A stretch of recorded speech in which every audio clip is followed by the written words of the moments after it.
The Anunnaki, the Bible and magic, from gods, once demons. The earliest biblical account of anything supposed to be connected with magic is found in the history of Rachel, when with her sister Leah and her husband Jacob, she had left her house of her father. Rachel had stole the images that were her father's. Then Laban overtook Jacob, alternatively the White One, who overtook the substitute.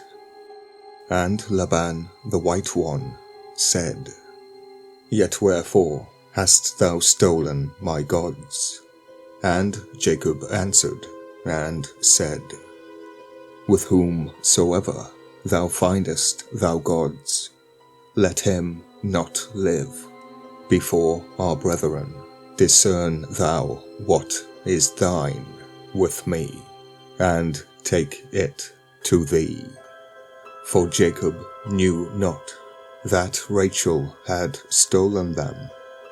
And Laban went into Jacob's tent, and into Leah's tent, and into the two maidservants' tent, but he found them not. Then he went out of Leah's tent, and entered into Rachel's tent. Now Rachel had taken the images, and put them in the camel's furniture, and sat upon them. And Laban searched all the tent, but found them not. And she said to her father, "Let it not displease my lord, that I cannot rise up before thee." And he searched, but found not the images.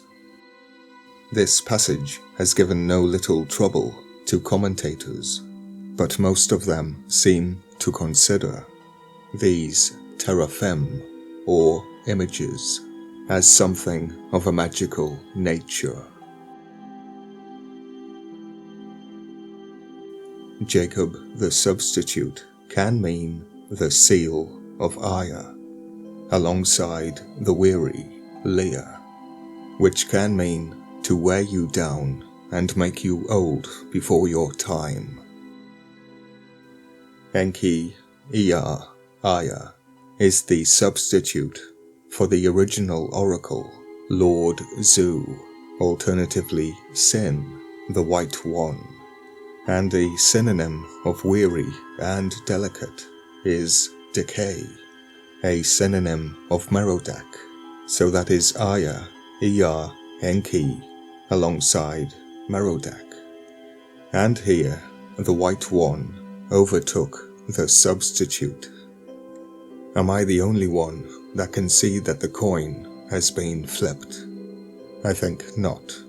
Of course that was similar to Leah and the swan.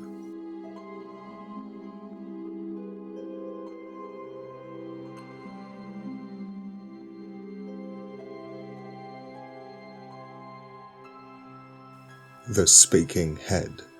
The Targum of Jonathan ben Uziel gives us the following version of the account of the teraphim with Rachel. And Rachel stole the images, the teraphim. Like Enoch, they were not taken, they were transferred. She stole the teraphim of her father, for they had murdered a man who was a firstborn, and having cut off his head, similar to the soldiers of Alexander in Babylon, they embalmed it with salt and spices, and they wrote divinations upon a plate of zuzu, gold, and put it under his tongue, and placed it against the wall. And it conversed with them, and Laban, the White One, worshipped it. One of many of the positions where the Udug-hul, where the Anunnaki, the teraphim, were positioned. All of them, like the Anunnaki, are identified as tricksters and thieves, as it continues, and Jacob stole the science, the magic, the demonology of Laban, the White One, the Syrian, the Assyrian. So Jacob stole the tablet of Belomancy, in order that Laban might not discover his departure. Belomancy, which became Rhabdomancy, was used to gain direction from the god Bel. Bel Sin, Bel Zu, know thy enemy. The Persian translation gives us astrolabes instead of teraphim, or simply images, and implies that they were instruments of judical astrology, belomancy, from Molban, the bow star from heaven. Alternatively, Laban, the cursed bow, the wolf bow, the red clay bow, and it is most certainly belomancy, as Rachel stole them to prevent their father from discovering their root. At all events, the teraphim were means of divination among believers and unbelievers.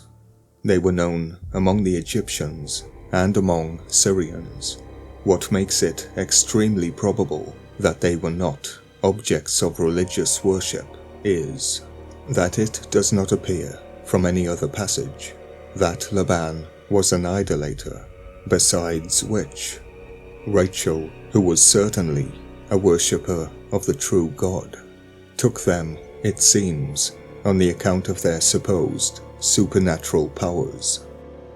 To be fair, these powers were invoked by burning an innocent lamb. And I ask you, has this text not scolded Rachel? She is also described as a thief and a liar, as is Jacob. It must, however, be observed that some have supposed these teraphim to have been talismans for the cure of diseases. The Anunnaki are also defined as diseases, cures for diseases, and others were really idols, and Rachel stole them to put an end to her father's idolatry. She sat upon them and kept them a secret, which is, I'm afraid, part of the ritual. See the Maklud tablet. There is not a very dissimilar account related in Judges 18 of Micah and his teraphim, which seems sufficient that the use of them was not considered inconsistent with the profession of true religion. In fact, I'd say the 7 are the most consistent part. Their names change, but their number does not. They are gods, once demons. Many of the Babylonian gods retained traces of their primitive demoniacal characteristics, and this applies to the Great Triad, Ea, Anu, and Enlil, who probably evolved into a godhead from an animistic group of nature spirits. In the exorcism rituals, the demon was transferred into the animal, hence the term animal spirits. They are not, in fact, nature spirits. They are not the spirits of nature. Each of these gods were accompanied by demon groups, the 7. The diseased demons were the beloved sons of Bel. The Fates were the 7 daughters of Anu, and the 7 storm demons, the children of Ea. Evil are they, 7 are they. Here lies my confusion on why people believe Ea is the good god.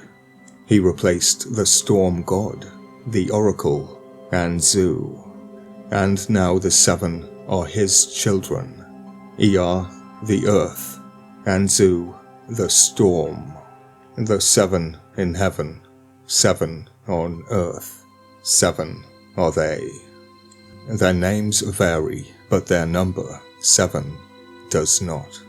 In magical incantations describing the primitive monster form of Ea, yes, he has a monstrous alter ego, identifying Enki as an Udug Hull, a demon, as here, good and bad can't be told apart.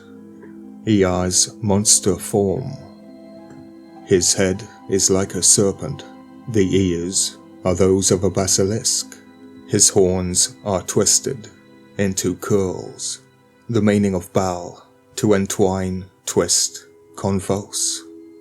His body is a sunfish, full of stars, the gods within the belly of the beast, Pazuzu. Pazuzu was Ea's alter ego. Marduk Azaru introduced the patient to Ea, in turn invoking Pazuzu, the king of demons, to expel the demons contained within Pazuzu. It is trickery. And similar to Pazuzu, Ea's feet are armed with claws, like the bird god, and the sole of his foot has no heel.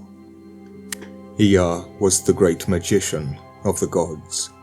His sway over the forces of nature was secured by the performance of magical rites, and his services were obtained, who performed requisite ceremonies and repeated appropriate spells.